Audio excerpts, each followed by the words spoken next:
Good morning, ladies.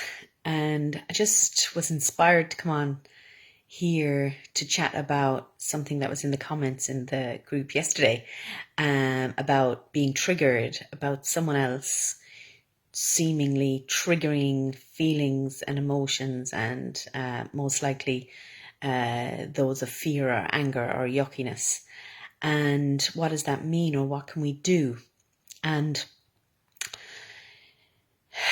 I want to go through a few steps that would be just practically really helpful, because the one thing that we're probably most certain of every day is that we're not alone and we're going to meet other people.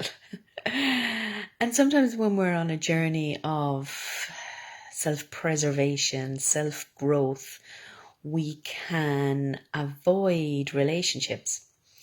So we can go into our own little bubbles, which is often necessary, especially when we're germinating newness and we're reassessing and integrating a different way of being.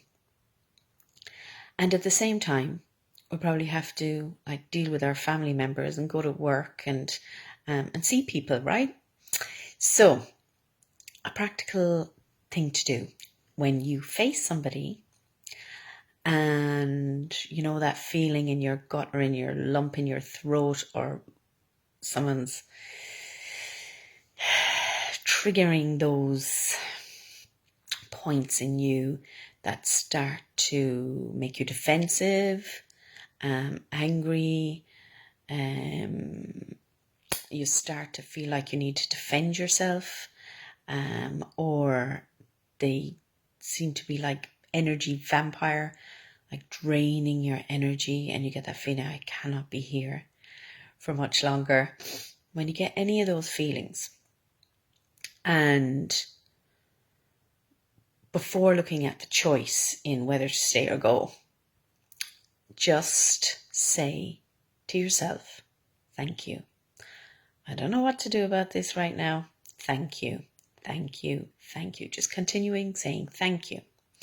By doing this, you're connecting to your personal power, remembering that you are the ultimate creator and the center of your own universe. No one has power over you. No one can really make you feel anything. So the person in front of you, you are acknowledging them as for what they are, for the mirror, for the reflection of those feelings and emotions that are inside of you, me, you. So just say thank you, thank you, thank you, thank you, thank you. Acknowledge the once you've acknowledged how you feel, thank you, thank you, thank you, thank you, thank you. Then afterwards, and as we get better at this, we can do it just in the moment. And I've often lately given a skip of joy that I've been able to do this. At the start, it's usually afterwards when we're reflecting back on what happened. We're reflecting back on how we felt. So if you have a journal, you can write down all of the ways your body felt, and you can connect back to that incident, that meeting, that exchange, that connection with somebody, and journal all the feelings and actually get in contact with where they are in your body and how they felt. And feel the bunch of cells at that point. If it's a lump in your throat, feel that bunch of cells for what they are. Feel it in your body. You are now using your body to transmute this energy. And you're giving the opportunity that that person has gifted you to get in tune with those things that are inside of you. So what you will do is tune into your body. If ideas come up, if memories come up, write them down. If emotions come up, allow them to come up, surface and come out. Allow them to be expressed. What is happening during this process is that it is becoming less about the person that you met and about that connection. It is becoming all about you and all about your change. And if you're feeling some resistance with this, just be aware. We're all at different stages. You might just get out the journal and then get stuck and then feel very discomforted by the sensations in your body, and then go choose a distraction. That's okay. It's all part of the journey. But try again. Try again next time. And when you get there, and when you get to use your body for the communicator, for the body focus, feeling the emotions and let them pass, you will find the charge between you and that other person is dissipating. While you are feeling the sensations in your body and expressing the emotions, breathe in and breathe out. Breathe in the truth and expel all the old energy that is inside of you that will no longer need to be reflected by that person. And what happens is the next time you meet that person, you might need to remind yourself. A brilliant tool from Access Consciousness is lower your walls and lower your walls and boundaries. Is it not boundaries? Walls and defenses.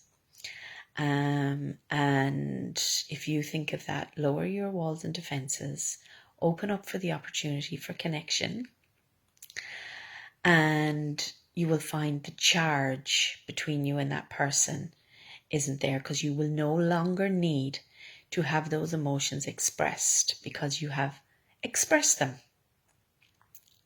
This might happen a few times. You might feel like the charge is less and less. You might feel that you just meet that person less often. You might see that person disappear from your life, not with any dramatics, just seemingly on different paths. And or you'll find that your relationship grows stronger, especially if it's someone that you're closely tied to, like, your spouse or your family member. You might find that you've opened up a new portal for connection, and because you're no longer making things personal. This is of the times. Why I'm talking to you about this right now is because at this time, the energies cosmically, if you want, the things that we have no control over, the things that influence, that we are reflected on the inside and outside in the planets, are, influencing this, influencing the fact that opportunities for conflict may arise, and not taking things personally is a huge gift for this time while this shift is going on. And it means transformation, it means personal growth. It's a huge opportunity. And instead of maybe putting that bubble around you, instead of locking yourself away during this time and not trusting anybody, instead of focusing on negative energies attacking you, focus on you, your contribution to the world and relationships, and that energetic exchange as contribution to you, to your growth. So I think it was Marion and Fiona were having had a few comments about that, and I can definitely relate. And this time is definitely a time where no doubt you'll probably come up with an opportunity to use this, because from now until, what is it, mid-July, with the retrograde and the new moon, the solstice, it's in the winds. They're also winds of change, and they're reflected by you and me. If you look around, just stand up and turn around and realize that you are the center of your universe. You're the common denominator of every single exchange that you'll have during the day. And this is a chance to use your potency for change for your life. So let me know if you have an opportunity to try this out, even if it's just the thank you when you meet somebody, and the recognition that, wow, these feelings inside me are strong. These emotions, they're looking to be expressed, not repressed. and then move from there. Okay, it's 10 minutes, so I'm going to end it there. Thanks for listening. Comment if you found it helpful. Talk soon.